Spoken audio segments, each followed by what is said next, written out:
Good evening to you. Our top stories tonight. There's been heavy security at the Supreme Court for the appearance of a third suspect in the case of the missing $50 million donated to the nation. The high-ranking army officer was brought in front of the Chief Justice, suspected of receiving $100,000, possibly as part of an illegal arms deal.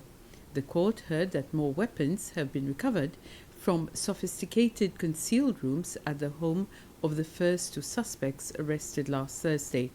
The serving officer was remanded in custody. Amid high security, a police convoy bringing its highly ranked suspect to court today. 24 hours earlier, the army officer had been arrested at home, and a handful of passports in his name, civilian, military and foreign, were seized. As anti-corruption investigators pursue the missing Emirati millions, their legal team outlined how the man arrested is a close acquaintance of the pair detained in the same investigation last Thursday. All three are being held on suspicion of money laundering, with more arrests expected. Tony Juliet for the Anti-Corruption Commission said inquiries are still at an early stage, but concern the alleged payment of $100,000 by one of the suspects arrested last week to the suspect who's appeared here today. He's a very senior serving army officer who was brought into and taken away from the court via a rear entrance to evade the media. The case concerns the seizure of what we're told was a very substantial stash of weaponry, including 9 AK-47s and grenades, at the home of the first suspect, and those were found hidden in secret rooms. Mr. Gilliard noted the army officer had 3 homes in Mahe, a fact that was inconsistent with his service pay. But Basil Waro, again acting in defence, scorned what he called a copy-and-paste affidavit, repeating allegations made in the previous hearing. Do not swear at me again. Earlier, there was a standoff as journalists were initially turned away from the courtroom by foreign police supporting local law enforcement, who said there wasn't enough room for all inside. Chief Justice Roni Govindan returned after a lunch adjournment to rule that the third suspect would remain in police custody until December the 3rd.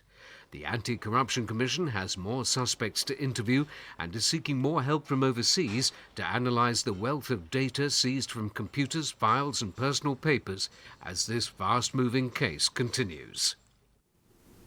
The President of the Republic, Wavel Ramkalawan, will address the nation in an hour's time.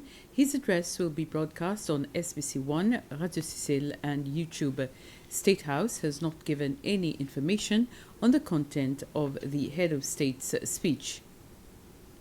The National Assembly was unanimous in approving 3 motions asking for ratification.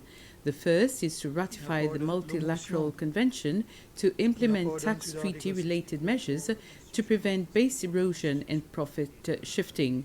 The second is to ratify an agreement to revise the treaty that established the Indian Ocean Commission.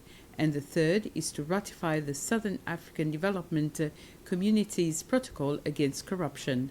The first ratification forms part of reorganization of the world fiscal system. The second aims to see Seychelles play a bigger role in the Commission, and the third wants to take the fight against corruption to regional level. The National Assembly has also approved the cyber crimes and other related crime bills with the aim of modernizing the law fighting such crimes. Residents in the central and parts of the northern region were without electricity for about an hour this morning after a PUC cable was damaged. The incident occurred when a contractor using an excavator was digging in an area opposite the music stadium at English River. The managing director for electricity at PUC says they are working to repair the cable, and the work is expected to be completed by 8 this evening. Today morning around 9 a.m. we were alerted that there were consumers being affected with power failure from Mobiston area, Rochebois, Pascal Villas and part of Beauvallon area. Upon investigation, we noticed that one private contractor was excavating here in the river, and they accidentally damaged an 11,000 volt cable, and of course this has caused a power failure. We have immediately tried to restore power supply using existing or the 11 kV network, Now all consumers are on supply, and as you can see, we've started start reparation for reparation work of the cable, and we should finish the reparation around 8 p.m. tonight. We would like to remind all contractors doing any excavation work to please inform PUC before they're doing excavation work so that we can come on site, demarcate, and post somebody on site if necessary. 5 schools on Mahé have received 400 Yoplait yogurt drinks each from Morillé Seychelles Company.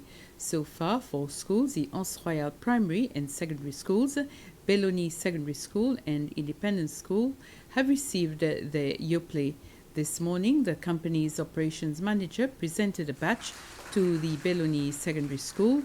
It was the school's head teacher, Medje Nancy, who accepted the donation on behalf of the Belloni Secondary School. The activity was organized to celebrate the Universal Children's Day, which was on Saturday.